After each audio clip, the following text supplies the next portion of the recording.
Alright, we are live, guys. What is going on? It's Brando Olenek here, coming to you from my home right now. And today, I'm pumped. I'm excited to share with you guys a little bit of ideas and tips when it comes to making extra money. If you are specifically looking to make extra money, to be able to quit your job, to be able to just have extra funds to travel more, to be able to pay off your debts, to be able to do more of the things that you want to do, or just be able to be your own boss so that you can have financial freedom, not have a boss telling you what to do and how to do it. If that is you, this is a video for you, alright? And I want to use a couple examples in this video. The very first example I want to use that I don't do anymore, but I have tried, okay? I don't do this anymore. I did try it though, is making money advertising on your car. You see it so much, I'm sure in your city you've seen it. It's where people have like company signs or company logos on their car. A lot of the times though, people will confuse it for company cars or affiliated cars, you know, where, you know, if you're part of like a telecommunication company like TELUS or Verizon or Fido, then, or Rogers, if you're in Canada, then you'll have those cars that drive around. It's actually because they're people who work for the company, so it's not advertising, it's people who work for it. So that's a little bit different. But when it comes down to the actual ads, people who throw up ads on their car and they drive by, like you see on a bus, like you see on some trains, you can do this. Now the reality is transportation advertising is not as frequent and hot and popping as it was 20 years ago. And you have to keep that in mind because you have to be realistic and you have to ask yourself, if you want to get into this type of a business and make money this way, how much of a marketplace is out there for you? Yeah, there's people like city buses that will have ads on them, but those are city buses, alright? It's a bigger deal because a lot of people, you know, drive on a bus. Your car can maybe fit like 5 or 6 people, maybe 8 people if it's a big vehicle, alright? And when it comes down to it, it doesn't have that much traffic flow. Like there's not hundreds of people using your car every single day, whereas with a bus, you have hundreds of people seeing the ads inside the bus and outside the bus. Like it's always there consistently, so that's a good market, okay? So depending on your vehicle type and just keeping this in mind, I'm not saying it's bad, I'm going to show you guys how to do this, but it's just something you have to keep in mind is, you know, how many times can you say that when you're driving in a lane in traffic that you see an advertisement on a vehicle and you write down that advertisement and you save that number? How many times out of 100 advertisements that you've seen on the road, how many of them have you actually written down? So that just shows you how effective they are, because chances are you guys probably said less than 5 or absolutely none, okay?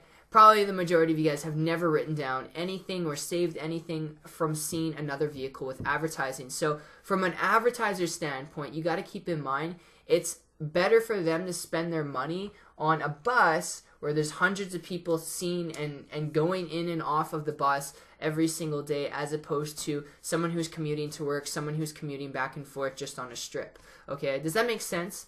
But that said, those are just things you need to keep in mind because it is a very saturated, very, very competitive marketplace. I did get involved in this going back just a couple of years ago, and how I did it was I went to local business owners and I tried to get exposure or tried to help them get exposure on my car. I had a 2-seater car, it was a sports car, and it was something that, you know, people would like look at because it's a sports car, so I said I would advertise on the car and I would do it for like 50 bucks a month. Very, very cheap. And my whole goal was to get like, you know, 5 people, 10 people just to cover like, you know, a couple $100s a month. It did work, but they didn't stick with me long enough only because there was no guarantee of how many people that saw the car that would call into their business. Like there's no guarantee. You couldn't track numbers, right? And because you couldn't track numbers, a lot of the businesses, they dropped me, but they did try it out, you know? And that's one thing to keep in mind. But that's how you can do it. You can go to local business owners using LinkedIn. You can also go to the radio stations out there and you can talk to radio stations and you can be affiliated with them where you slap the radio station logo on you where it's like 99.9 FM or AM, and you can put that there and just be an affiliate of a radio station. There's so many ways you can advertise, guys. You can go to small business owners as opposed to big business owners and see if they want to do like a month trial with you. But don't be surprised if they drop you after a month because you can't track it, right? It's not something that is totally reliable because it's like, okay, hey, Bob, hey, Brando, how many people, you know, saw my ad today? You can't tell them because you don't know, right? And out of the people that saw it, how many people called? How many people emailed in? Probably no one, right? Because everyone's focused on driving on the road. They're focused on going somewhere, not writing down this or that information. That's why if you have a bus, you know, that's the best way to do it. If you have a bus, because you can chauffeur people, or a limousine company, you can chauffeur people in and out, hundreds of people every single day.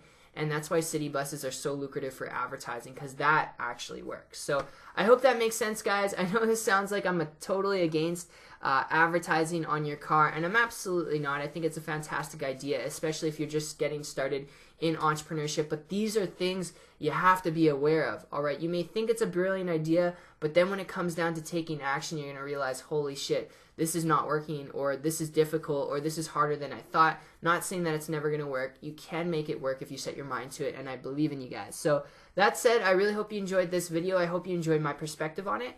And before I go, if you're someone who's actually looking to be able to just create a second income stream, or just make a little bit more money so you can quit your job, or be your own boss, or just be financially free, or have time freedom to do what you want to do when you want to do it, if that's you, all right, then I've actually put together on my website, if you want to check it out, it'll be linked down below. It's 123marketingtips.com. I walk you through in 5 videos exactly how I was able to build an internet-based business online, all right, not through advertising, but I was able to build an online business in a period of 5 months. It took me from April 2014 working at Red Lobster to September 2014 to create a full-time income online, walk away from my job, create financial freedom, take my family on vacations, and so much more. So if you want to learn that stuff, go check it out. Other than that, guys, I am out, and I will see you in the next video. Take care, and bye-bye.